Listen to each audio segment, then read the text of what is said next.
Anong mensahe ang kailangang marinig ng mga Aries sa buong taon na to? Pwedeng nangyayari na itong magiging reading o mangyayari pa lang.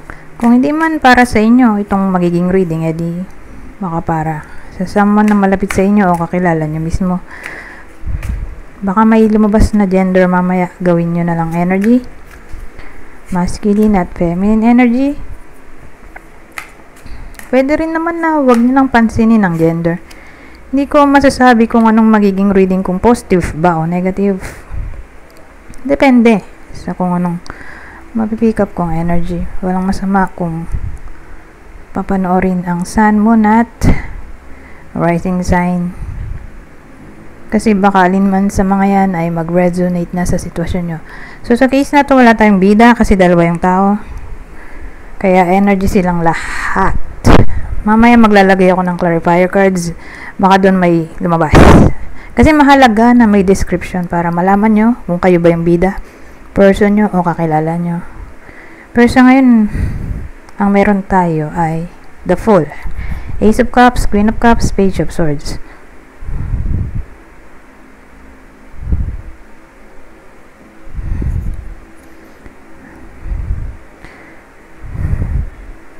Ito maganda, beginning. Di ba, new beginning to. Ace of Cups. Ito hindi natin masabi. Ay, kaya lang may Queen of Cups. Sa bagay, dito tao. Kasi dalawa sila.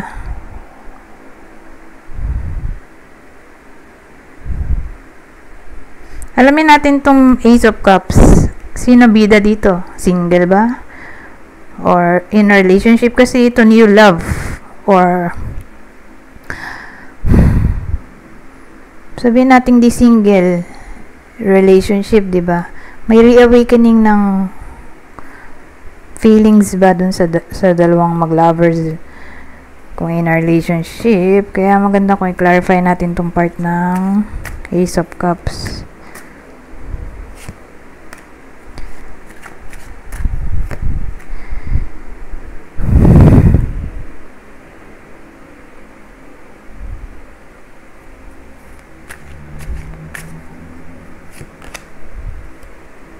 Emperor.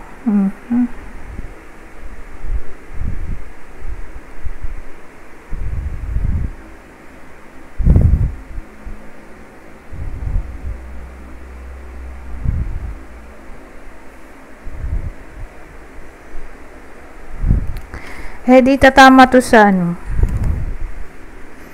in a relationship. Kasi may tao na tayo dito, Emperor.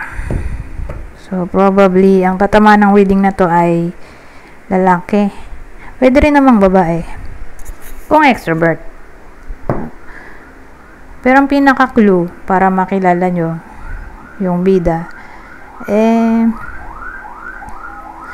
may anak na siya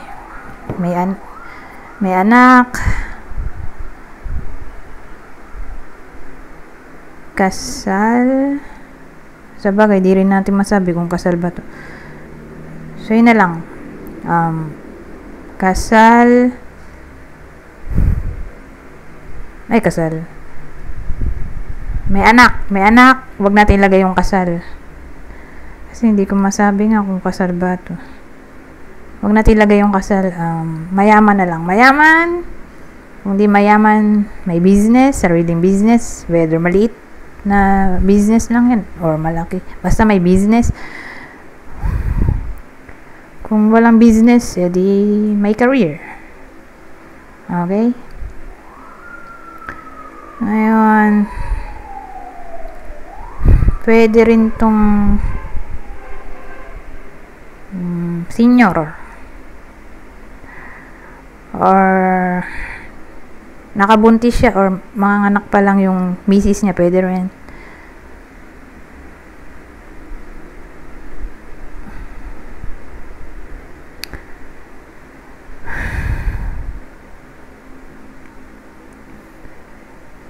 So, yung new beginning natin ay magkakaroon ng reawakening sa relasyon nilang dalawa. At may ano dito, Three of Pentacles. So ito ay teamwork, diba? Collaboration, cooperation sa kanilang dalawa. Ngayon ito magiging tenacity ang meaning niya, itong High Priestess. So ang meaning in Tagalog ng tenacity ay katatagan, tenacidad, katatagan ayon sa Google Translate. So magiging matatag ba? Mas magiging matatag yung relasyon nilang dalawa. Siguro may something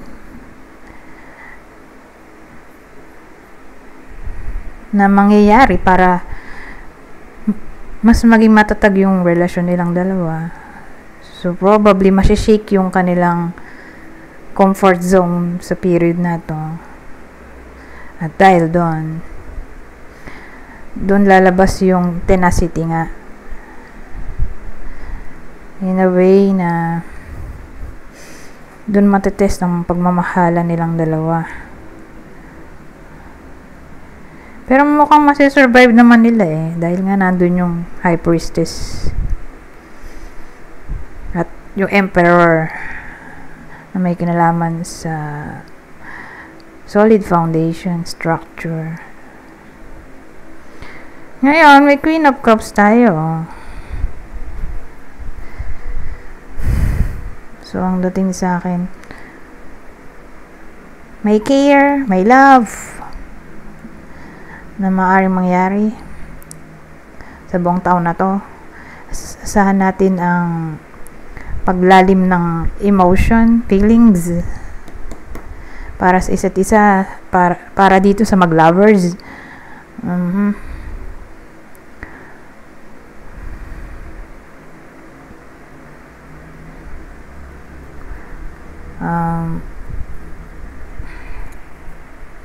Mahahasa din yung kanilang intuition actually dito sa Queen of Cups natin.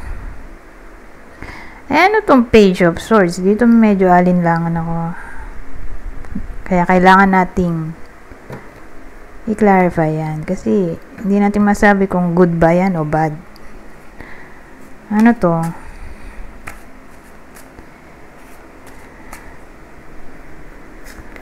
Page of Swords inlarify ng King of Pentacles.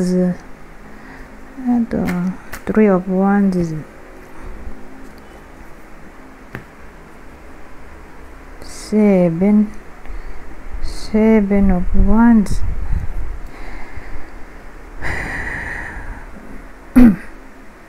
So meron tayong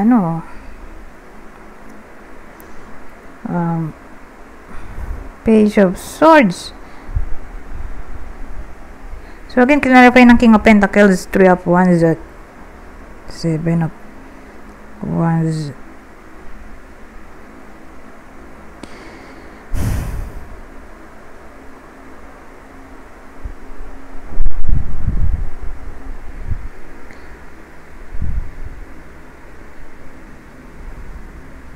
Tingin ko positive naman siya.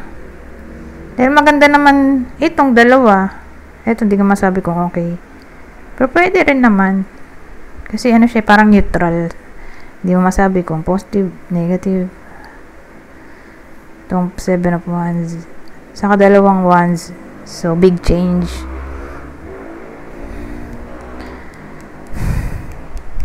So ito, magiging na siya, communication.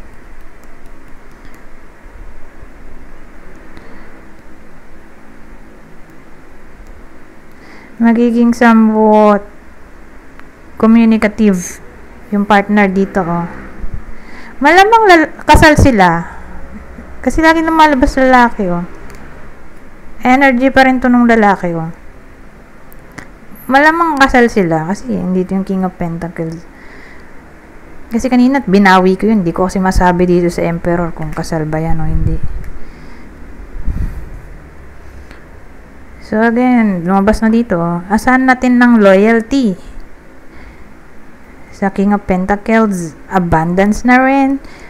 Ito kasi waiting period eh. Success din naman yung Three of Wands. Yun nga lang, kailangan mong maghintay. Kaya siya waiting period. Saka card din siya ng patience.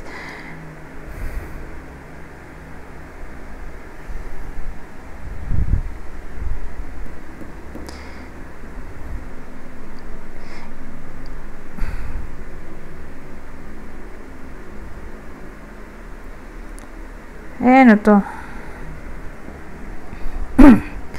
Meron tayong 7 of Wands. Nasa dulo pa siya, oh.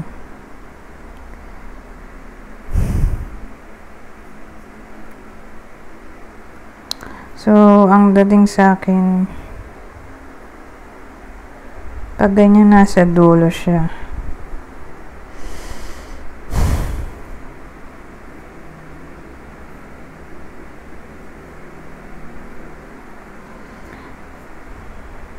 pwede rin naman siyang card din ng success eh. Kasi matatalo niya yung mga kalaban niya.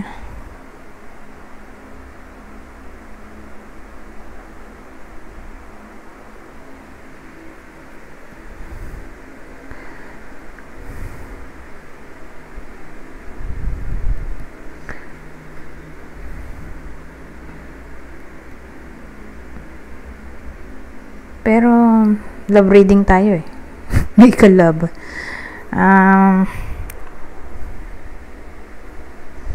Sabihin nating 7 of Wands ay magiging business-like connection. Kasi may kinalaman din to sa barter eh.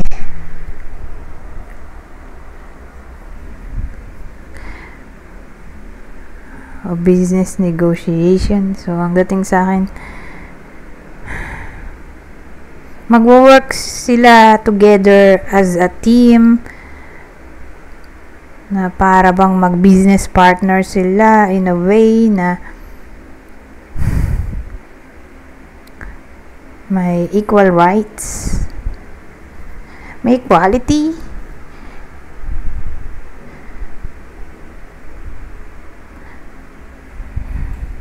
Ang dating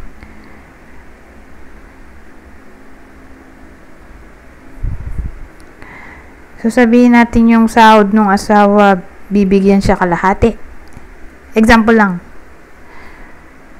O may makukuha siyang sweldo, yung bida natin, yung example kung babae.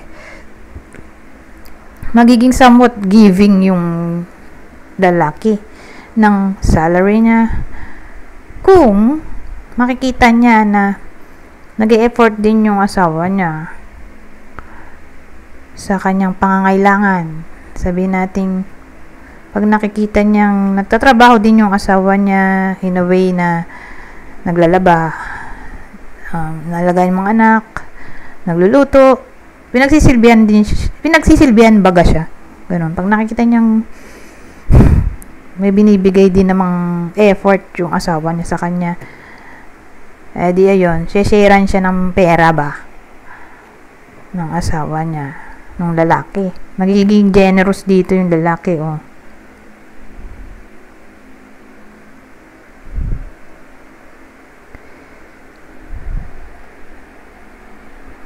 Na para bang dahil sa ganung connection, may progress, growth na mangyayari kasi syempre pare silang dalawa na makaka-feel ng sense of appreciation. So, ganun ang dating dito. Wala namang negativity, oh.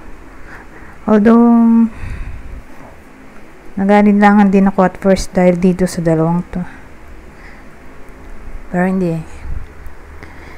Hindi siya pumalo sa negative. Okay? Buti na lang. So, happy ending. Dahil love reading to, maglalagay tayo ng clue. Ito yung possible partner ng Aries sa reading na to. So, ang possible person o partner ng Aries sa reading na to ay Virgo, Gemini, Leo, Gemini ulit. Malaki ang chance Gemini kasi Gemini din to Mercury, Gemini, Virgo, Leo, Gemini. Ngayon, kung di para sa inyo tong reading, di baka para sa someone na malapit sa inyo, kakilala o idol. Ito ang possible zodiac sign niya. Leo, Cancer, Taurus. Ngayon, may isa pa tayong clue.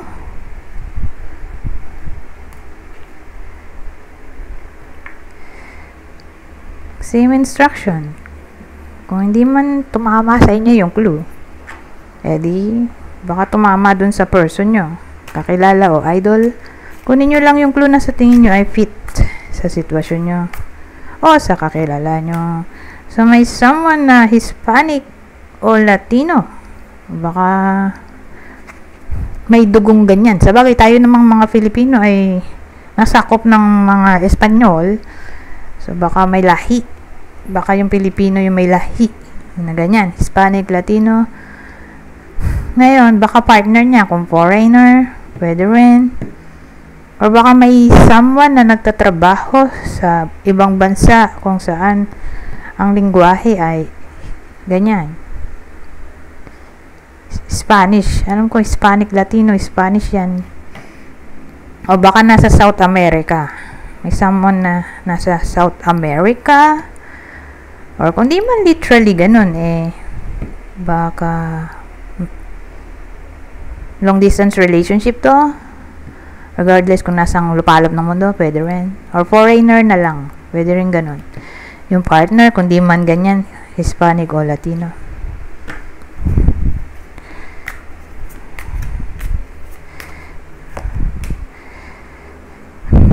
Green eyes, So, mukhang foreigner. So, pwede rin ganun. May someone na foreigner. Or, kung di man literally foreigner, ay nag-wear siguro ng contact lens. Kasi, pwede rin naman contact lens yan So, again, kunin nyo lang yung clue na sa tingin nyo ay fit sa sitwasyon nyo o sa kakilala nyo. Ito, may pekas, May someone na may freckles, fan-colored hair. So, may someone na hindi itim ang buhok. Nagpapakulay o baka natural na ganito na talaga kulay ng buhok. Blonde. So, again, may someone na nagpapakulay ng buhok o natural na talagang iba kulay ng buhok, hindi itim. Okay?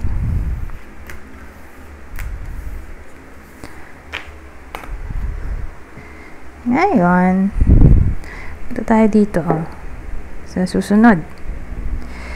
Pang mensahe ang masasabi nito.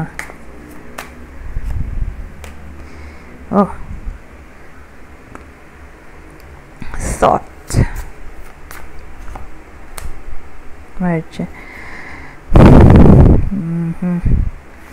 Merge. So, ang dating sa akin, may iba sa inyo,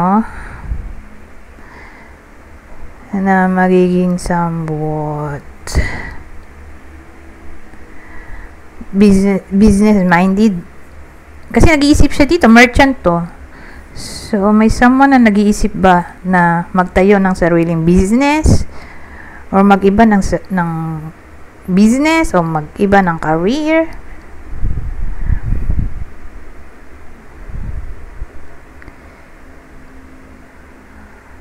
Or kung business, man, woman na talaga yung iba sa inyo. Lagi sila nag-iisip tungkol doon sa business nila. Kasi may merchant nga tayo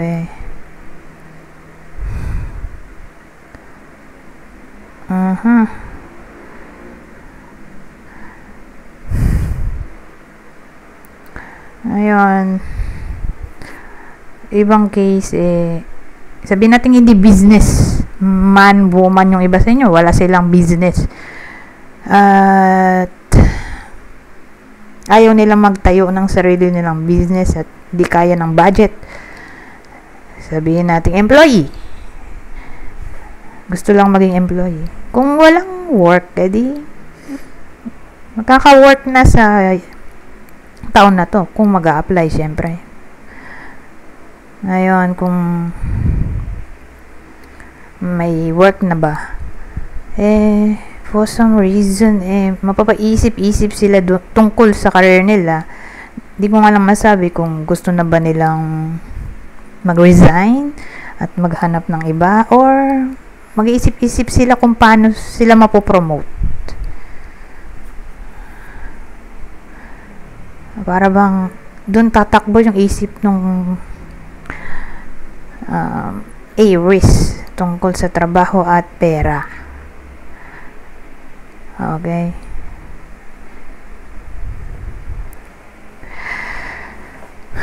Or mag-iisip siguro kung paano makakapag-ipon. Pwede rin namang ganun.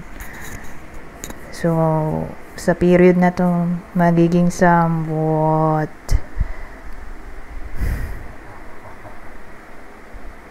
matipid. Ang iba sa inyo, in a way na gusto nilang mag-save kahit pa paano ng pera sa bangko.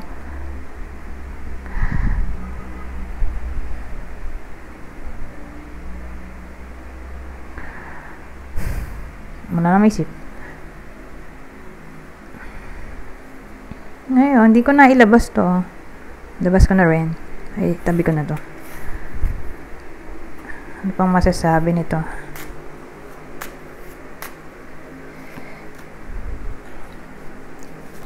Oh, ito maganda. At hopefully, maganda rin yung susunod, ha. Oh, maganda to. Established ang takbo ng pera. So, malaki ang chance na, yun nga, magiging business-minded yung iba sa inyo, or priority ang pera. Gusto nilang mag-ipon or tumaas ang sahod. Or siguro, baka balaki ng iba sa inyo na kung hindi nga magtayo ng sariling business ay magkaroon ng sideline ba na pwedeng pagkakitaan bukod sa basic salary kung empleyado. Saka kung may mga babayarin, tingin ko mababayaran naman dahil nandito tong tower. So pag nakita ko tong tower, iba kasi siya sa tarot. Sa tarot nawasak yung tower. Ito buo siya So pag ganyan, naisip ko ay emperor, in a way na may solid foundation. Buo siya, established.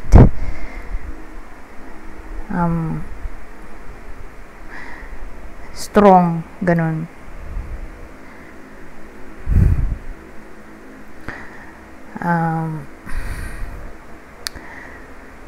Ano ba bang maisip ko dito? Pero malaki talaga chance na baka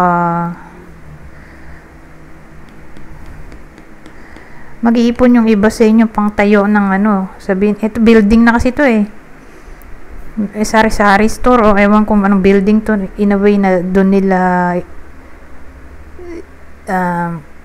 ilalagay product nila, parang siya, business location. Mag-iipon para magkaroon ng business location. Anong tawag doon?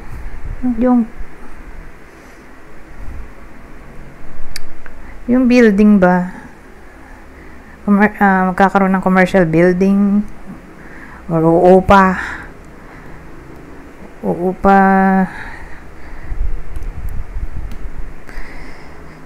para doon itayo ang business. Ganun ang dating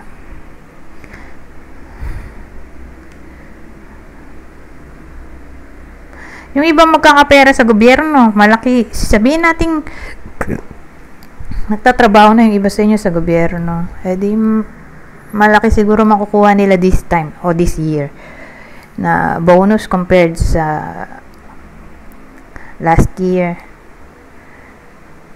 So, ngayong 2026, mas malaki yung bonus compared sa 2025. Or, may improvement sa salary ngayong 2026 compared sa 2025.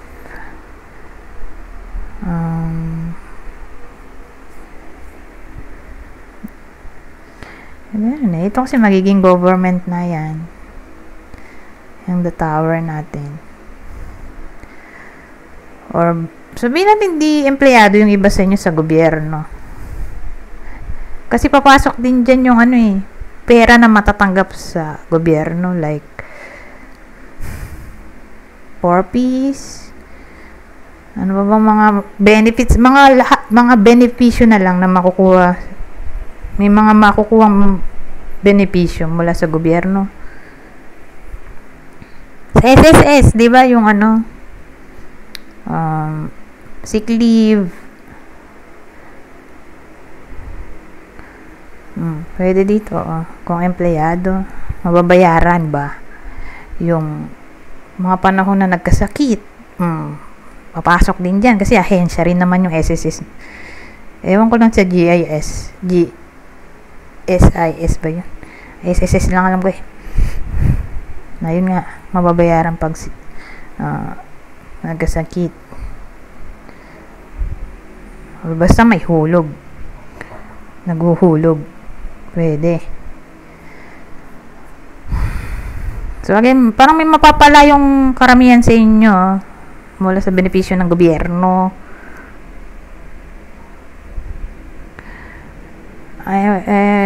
Ibahin na natin at kumakain ng oras. Dito na tayo sa huli. Pero dun sa kanina, malaki ang chance na magkakaperang iba sa inyo. Hopefully, lahat na lang, no? Pero hindi nga lahat, eh. Pero sana. Malaki yung dito, makukuha. Kasi abundance na din to. Ito, tower, mataas. Para may increased salary or kung magkakapera man, malaki siya. Whether donation yan or financial assistance, malaki yung makukuha dito,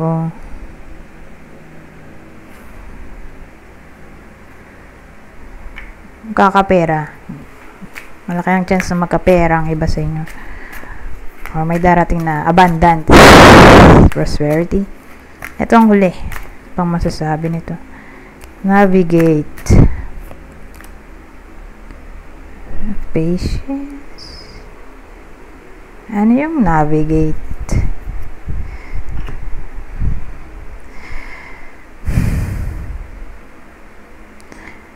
Saan kaya itong navigate na to? Anong tinutukoy niya?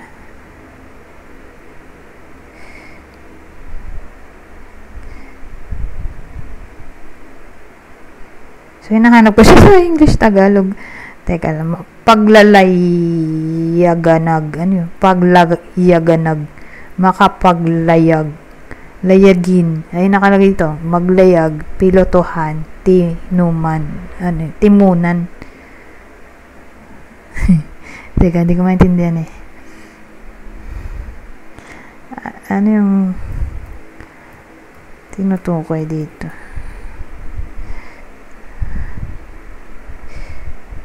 Sabi naman dito sa dictionary, Oxford Learners Dictionaries, to plan and direct the course of ship, plane, car, etc. for example, by using a map. Ay, edit pag lalayag nga. Ano kaya yun? Parang dinadirect somewhere ang iba sa inyo.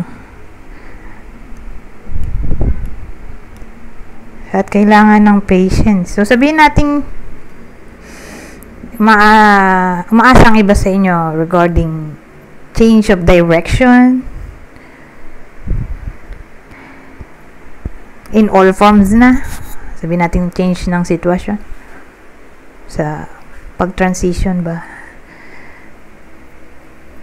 o pag-direct sa mas magandang sitwasyon. Hindi pa siya agad-agad mangyayari. Kailangan ng patience. Ano kaya?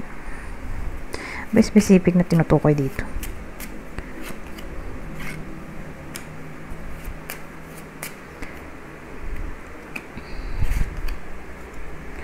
Oh, pero tignan pa natin to.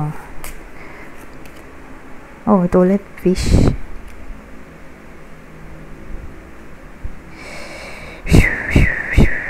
Lalaki. Kasi yung tinutukoy dito dalawa lalaki dito. Ano pwede rin babae kung extrovert. Pero mukhang na broken hearted siya Pero mo coffin tapos heart. So kung gusto niya ba ng pag-move on or mahanap na ang true love niya, so doon papasok yung pag-navigate. Mapunta na siya sa right direction. Asahan natin na mapupunta naman siya sa right direction at nandito ang patience. Kasi pag nakita ko yung patience, card din siya ng success. Yun nga lang, kailangan mo maghintay. So, asahan natin ang happy change kung maghihintay. Okay? Pero tingin ko hindi siya mangyayari ng 2026 kung gustong maka-move on na agad-agad or makahanap na ng bago. Mahihirapan yung lalaki or babaeng extrovert kung ma-broken hearted, tumama na ma-broken hearted siya, sumakto ba sa 2026 mahihirapan siya mag-heal. Pero makakapag-heal naman siya. Hindi nga lang 2026. Baka 2027. Okay? Yung dating dito. 2027 onwards, dun siya papasok. Pero 2026, medyo malabo. Yung healing. Kasi na-broken hearted nga siya dito. Ito naman ay lalaki. Hindi ko siya ma-associate dito So, probably lalaki. Tas double lalaki din yun. Anyways, hanggang dito na lang. Goodbye. For now.